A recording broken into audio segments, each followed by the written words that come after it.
Alright, let's go back to Captain Cook. Look at the mess. Look, you know, you'd think the council would do something about that bird poop. You know, unless it's all recent, I suppose. But, you know, I'm thinking of the statue of Churchill in Parliament Square. I think I read that there's an electric current that runs through it that prevents bird poop from settling, but I don't actually know.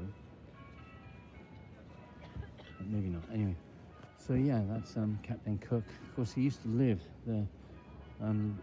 When he came here to do his apprenticeships and all that, he lived down there, which is now the Captain Cook Museum. That's where he used to live. And anyway, a few plaques here actually, in fact one on each side. This one here was presented by the people of New Zealand in tribute to Captain Cook and the men who sailed with him on his voyages of discovery. In every situation he stood unrivaled and alone, on him all eyes were turned. Unveiled by the High Commissioner for New Zealand, 1984, April 1984. This one here, this plaque was presented by the people of Canada to commemorate the 200th anniversary of the birth of Captain Cook. In French also. Oh, and there above it is the Resolution. One of the four ships, all four ships actually were built in Whitby.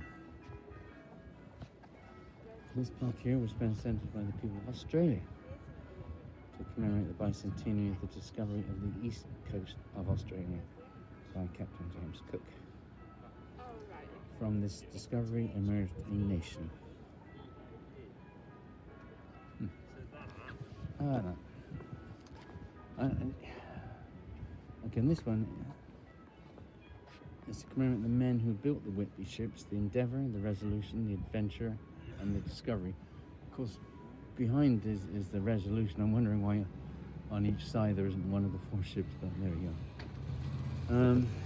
The ships were used by Captain James Cook and also the men who sailed with him on the greatest voyages of exploration of all time. Well, people who were astronauts about to head to Mars might say something different about that. Or Mars, or back to the moon, or you know, whatever's going on. I should say about this actually, in particular this one here. Unveiled 20th of April 1970. It's 53 years ago. You know, in these days, and of course, you know, I left Hawaii just 2 weeks ago, and I had been there for 2 months. And, you know, there's going to be some people that are not fully okay with what James Cook and his band of merry men did. I should say, not too many. That was in the minority, to be fair. Now I'm thinking now of Christopher Columbus and, you know, all these others. And, you know, of course, there's going to be some controversy. And it is what it is, of course, right? We're sort of stuck with it, of course. But, you know, these people, they weren't everybody's heroes. But I have to say, for my 2 months in Hawaii, I, for the most part, got good vibes about James Cook. Which I didn't recall getting similar vibes, say, from Christopher Columbus. Well, when I was in the parts where he was. There's that ship out there. But, you know, what can we do, right? We're so, you know, it is what it is, isn't it?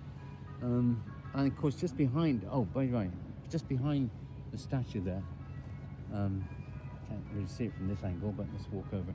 There is a the whalebone arch, because Whitby, like Maui, used to host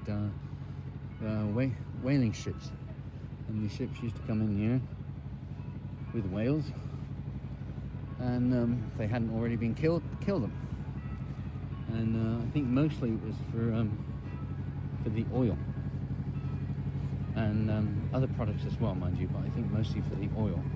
And then, of course, what happened as the petroleum industry took off, then there was less demand for whale oil. And so that industry ceased here and also in Hawaii. Particularly Maui, actually, has to be said, particularly Maui. That's the whalebone arch. And of course, in some parts of the world, they still do catch whales. whales that kill them and all of that. Japan, Norway, probably other places as well. Anyway, so just wondering why the resolution of the 4 ships is there and the other 3 aren't, because the Endeavour's, I think, the most famous of them. That's the one, there's a replica Endeavour down in the harbour.